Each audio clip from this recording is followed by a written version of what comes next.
Supreme কোর্টে ঠিক কি কি হয়, কি সেখান থেকে গাইডলাইন্স আসে, কি নির্দেশ, কি পর্যবেক্ষণ থেকে, তারই পাশাপাশি সন্দীপ ঘোষকে নিয়ে একের পর এক নতুন তথ্য উঠে আসছে। 2017 সালে হংকংয়ের একটি হাসপাতাল, সেখানে এক পুরুষ নার্সকে শ্লীলতাহানির অভিযোগ এক বাঙালি ভারতীয় চিকিৎসকের বিরুদ্ধে। সেই চিকিৎসক কি সন্দীপ ঘোষ? এ প্রসঙ্গ উঠছে এবং আমার সঙ্গে রয়েছেন চিকিৎসক উৎপল বন্দ্যোপাধ্যায়। ডক্টর উৎপল বন্দ্যোপাধ্যায়, একটু আপনার কাছ থেকে জানতে চাইবো, এই প্রশ্ন উঠছে যে চিকিৎসক 2017 সালে সেখানে অ্যারেস্ট হয়েছিলেন, শ্লীলতাহানির কেস ছিল, তিনি কি সন্দীপ ঘোষ? দেখুন, এটা কালকে থেকে আপনাদের মিডিয়ার অনেকেই আমাকে জিজ্ঞেস করছেন। ওইখানকার একটি খবরের কাগজে বোধহয় এরকম কিছু রিপোর্টিং তখন হয়েছিল এবং তারা সেই দিনটা তথ্য করে জোগাড় করেছেন। এখন এই প্রসঙ্গে এটা বলতে পারি, 6-7 বছর আগে এরকম একটা ঘটনার কথা আমরা শুনেছিলাম যে ওইখানে একটি এরকম ঘটনা ঘটেছিল এবং তাতে সেখানে তাদেরকে পুলিশে একটা ডিটেল করা হয়েছিল এবং তারপরে হচ্ছে যে বিভিন্নভাবে ওখানকার যারা ভারতীয়রা আছেন এবং অর্থোপেডিক্সের বিভিন্ন রকমের যেগুলো অ্যাসোসিয়েশন আছে তারা ব্যাপারটা জানতে পারে এবং তারা ব্যাপারটাতে হস্তক্ষেপ করে তারপরে একটা ওই যে বিষয়টার একটা ফয়সালা ওখানে হয়। এটুকু আমরা শুনেছিলাম বেশ অনেক বছর আগে। সে সময় মানে 2017, তার মানে তখন তো তিনি মুর্শিদাবাদ মেডিকেল কলেজে রয়েছেন সম্ভবত।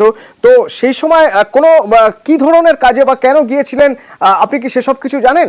না, আমি অত বিস্তারিত কিছু জানি না, তবে খুব সম্ভবত তিনি কোনো একটা ফেলোশিপ নিয়ে ওখানে গিয়েছিলেন এবং সেখানে এই ঘটনাটার কথাও আমরা শুনেছিলাম এবং সেটা তারপরে ওইখানে সবাই একটা সেখানে হস্তক্ষেপ করে এবং বিষয়টার একটা ফয়সালা সেখানে ঘটে এবং ফিরে আসে।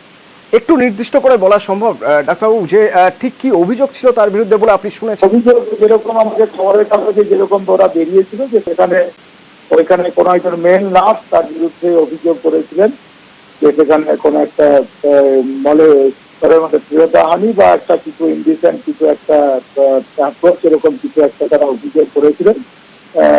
তো যাই হোক, এর বেশি বিস্তারিত তো আমার কাছে কোনো ডকুমেন্ট এরকম নেই। আমি যেটুকু খবরের কাগজ দেখে যেটুকু এবং যেটুকু আমার মনে পড়ছে, এটা অনেকদিন আগেকার ঘটনা, যে এরকম একটা ঘটনা ঘটেছিল এবং তারপরে বাকি সবাই সেখানে হস্তক্ষেপ করে এবং সবাই তার চেষ্টায় তিনি সেখান থেকে পুলিশের যে দিকে তিনি ছিলেন, পুলিশের যে ডিটেল হয়েছিলেন সেখান থেকে তিনি মুক্তি পান এবং ফিরে আসেন। থ্যাংক ইউ, ধন্যবাদ। ডক্টর উৎপল বন্দ্যোপাধ্যায় আমাদের সঙ্গে ছিলেন।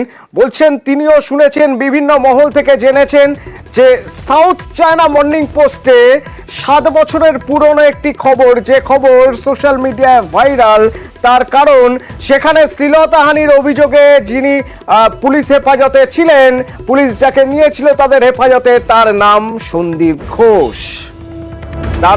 সন্দীপ ঘোষ এবং তার বিরুদ্ধে অভিযোগ ছিল একজন মেল নার্সিং স্টাফ বা নার্সিং স্টুডেন্ট তার শ্লীলতাহানি করেছেন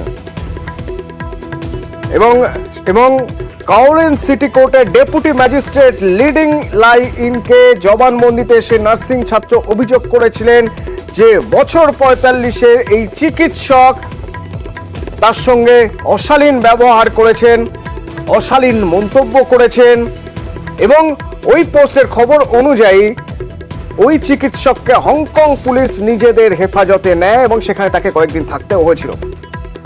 এবার গ্রেপ্তার হয় চিকিৎসকই সন্দীপ ঘোষ, অন্তত চিকিৎসকদের অনেকেই সে কথাই বলছেন।